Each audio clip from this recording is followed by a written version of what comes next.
حضرت سلیمان علیہ السلام اللہ کے عظیم المرتبت پیغمبر گزرے ہیں۔ آپ کو بنی اسرائیل میں مبعوث کیا گیا اور نہ صرف پیغمبری عطا کی گئی بلکہ دنیا کی عظیم بادشاہت اور علم سے بھی نوازا گیا۔ روایات میں آتا ہے کہ حضرت سلیمان علیہ السلام کے سامنے رب تعالیٰ نے 3 آپشن رکھے تھے، وہ جس چیز کو چاہیں اپنے لیے پسند فرما لیں۔ آپ علیہ السلام کے سامنے بادشاہت، دولت اور علم رکھا گیا اور آپ نے اس میں سے علم کو پسند فرمایا۔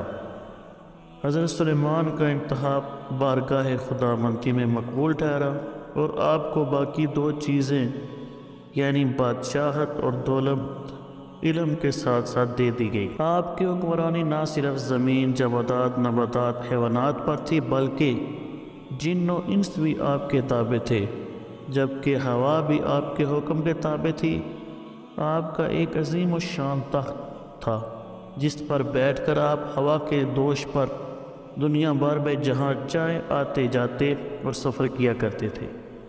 یہ تخت حوادث زمانہ کے باعث متروک اور پھر ختم ہو گیا۔ آپ کے والد حضرت داؤد علیہ السلام بھی نہایت جلیل و قدر پیغمبر گزرے ہیں۔ آپ کو بھی اللہ نے بادشاہت عطا فرمائی تھی۔ آپ کا بھی ایک نہایت قیمتی تخت طاؤس تھا جسے تخت داؤد بھی کہا جاتا ہے۔ اوپر تصویر میں ایک جگہ ایک تخت پر ملکہ برطانیہ کی تاج پوشی کی جا رہی ہے۔ دوسری تصویر میں اسی خالی تخت کی تصویر ہے۔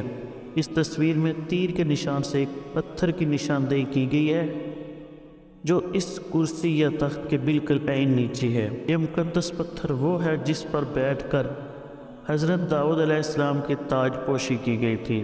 اسے تخت داؤد کہا جاتا ہے۔ جب حضرت سلیمان علیہ السلام نے ہیکل سلیمانی تعمیر کیا تو یہ پتھر دوسری مقدس اشیاء کے ساتھ ہیکل سلیمانی میں رکھا گیا۔ جب سن 70 ہجری میں رومیوں نے فلسطین پر حملہ کیا تو لاکھوں یہودیوں کے قتل عام کے ساتھ ساتھ ہیکل سلیمانی کو بھی گرا کر تباہ کر دیا گیا۔ ٹائٹس نے یہی پتھر بھی ساتھ لیا اور اسے روم لا کر رکھ دیا۔ روم کے بعد یہ پتھر آئرلینڈ لایا گیا، آئرلینڈ سے اسکاٹ لینڈ لایا گیا۔ آئرش اور اسکاٹش بادشاہ اس مقدس پتھر پر بیٹھ کر تاج پوشی کی رسم ادا کیا کرتے تھے۔ اسکاٹ لینڈ سے یہ پتھر انگلینڈ لایا گیا۔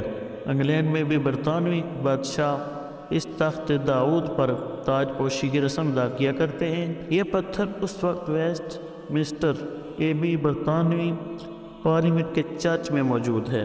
اس پتھر کی اگلی منزل کیا ہے؟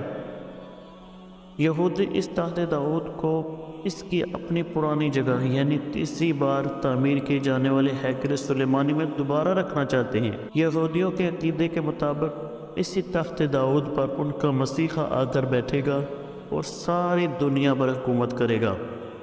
وہ مسیحا جسے ہم مسلمان دجال کے نام سے جانتے ہیں۔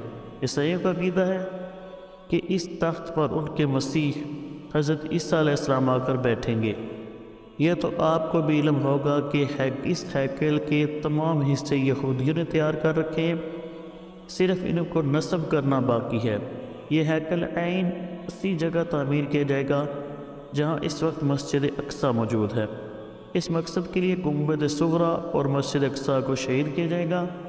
اور یہ بھی آپ نے سنا ہوگا بھی یہودیوں نے مسجد اقصیٰ کی بنیادوں کو خفیہ طریقے سے مشنری استعمال کر کے کمزور کر دیا ہے۔ کیا یہ سب آسان ہوگا؟ ہرگز نہیں۔ جب مسجد اقصیٰ جو کہ مسلمانوں کا قبلہ اول ہے گرائی جائے گی تو کمزور اور بکھرے ہونے کے باوجود مسلمان اکٹھے ہوں گے، چاہے کوئی سنی ہو، شیعہ ہو، وہابی ہو یا دیوبندی ہو، اپنے قبلہ اول کی شہادت کو کسی صورت برداشت نہیں کریں گے۔ اس معاملے میں آج بھی تمام مسلمان متحد ہیں۔ نتیجے میں آخری عالمی جنگ شروع ہوگی جس کے بارے میں نبی کریم صلی اللہ علیہ وسلم کی پیشن گوئی موجود ہے۔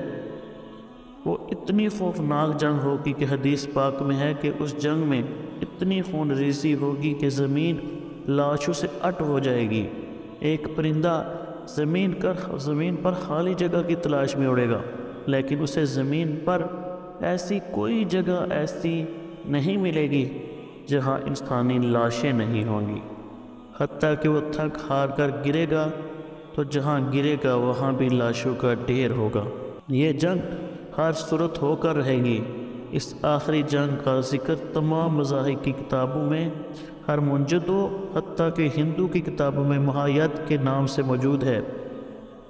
یہودی اور عیسائی اس جنگ کے لیے مکمل تیار ہیں اور ان کی ایک نیٹو فوج پوری تیاری کی حالت میں ہے، جبکہ مسلمان ابھی تک اپنے مسئلوں میں الجھے ہوئے ہیں یا ان کو عیاشی مدعاشیوں فرقہ پرستیوں میں الجھا دیا گیا ہے۔